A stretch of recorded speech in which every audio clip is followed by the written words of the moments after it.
دنیا آخرت کے مقابلے میں گھٹیا ہے، دنیا آخرت کے مقابلے میں بے قیمت ہے، بلکہ آخرت کے بالمقابل دنیا اس لائق بھی نہیں ہے کہ اس کا موازنہ اور تذکرہ کیا جائے۔ لیکن چونکہ انسان دنیا میں ہے، دنیا کی نعمتیں اس کے سامنے ہے، تو یہ نعمتیں انسان کے لیے ایک اعتبار سے آخرت کی نعمتوں کے لیے تعارف کا کام کرتی ہیں۔ یہ گھٹیا تعارف ہے کہ دیکھو تم کو یہ کتنا اچھا لگتا ہے، ہاں اچھا ہے نا، ہاں اس سے بہت اچھا آخرت میں ہے۔ اگر یہی سامنے نہیں ہوتا انسان کے تو نعمت سمجھتا کیسے، نعمت بولتے کس کو ہے، لذت کہتے کس کو ہے؟ اگر لذتیں انسان کے سامنے نہیں ہوتی تو انسان کے لیے اعلیٰ لذتوں کا تصور مشکل ہو جاتا ہے۔ لہٰذا اللہ رب العالمین نے دنیا میں لذتیں رکھیں اور ان لذتوں کو آخرت کی نعمتوں اور لذتوں کا تعارف بنایا تاکہ انسان کے لیے سمجھنا آسان ہو اور اس کی طلب پیدا کرنا آسان ہو، ممکن ہو۔ لیکن امتحان یہ ہے کہ وہ ان لذتوں کو آخرت کی لذت کے حصول کا وسیلہ بناتا ہے یا ان لذتوں میں کھو کر آخرت سے غافل ہو جاتا ہے۔ بہت بڑا طبقہ انسانیت کا ایسا ہے کہ جو انہی لذتوں میں کھو جاتا ہے، ان کے حاصل کرنے کے لیے اپنی ساری صلاحیتیں صرف کر دیتا ہے، اور بعض کو یہ حاصل ہو بھی جاتی ہیں لیکن زندگی چلی جاتی ہے، اور بعض اوقات انسان زندگی دے دیتا ہے لیکن یہ ملتا نہیں ہے، وہ کنگال کا کنگال رہتا ہے، خالی کا خالی جاتا ہے، اور جس کو مل بھی جاتا ہے وہ بھی ایک نہ ایک دن اس کو چھوڑ کے چلا جاتا ہے۔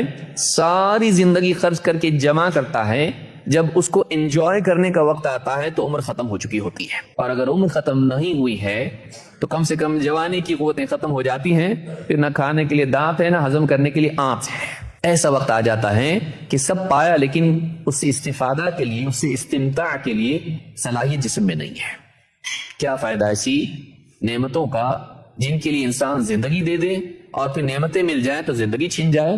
کیوں نہ ہم ایسی زندگی کے لیے کوشش کریں جو ہمیشہ باقی رہنے والی ہے، جس میں انسان کی قوتیں ماند نہیں پڑیں گی، جو نعمتیں اس سے چھینی نہیں جائیں گی، اور اتنی اعلیٰ زندگی ہوگی کہ وہاں سے شفٹ ہونے کو ذرا بھی وہ نہیں چاہے گا۔ لا یبغون عنہا حولا، قرآن کریم میں اللہ نے فرمایا وہ وہاں سے منتقل ہونے کی ذرا بھی چاہت نہیں کریں گے۔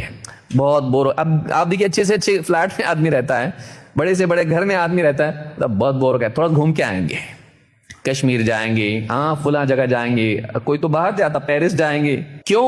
اچھے گھر میں رہتا ہے، آگے گارڈن ہے، لان ہے، سب کچھ ہے، جھولے ہیں اور جھومر ہیں، سب کچھ اس کے پاس۔ انسان ایک ہی حال میں رہ کے اکتا جاتا ہے۔ دنیا میں اللہ نے بنایا ایسا ہی اس کو کہ نعمتیں ایک وقت کے بعد میں بوجھ بن جاتی ہیں، ان کی لذت ان میں نہیں ہوتی ہے، حاصل کرنے والے میں ہوتی ہے۔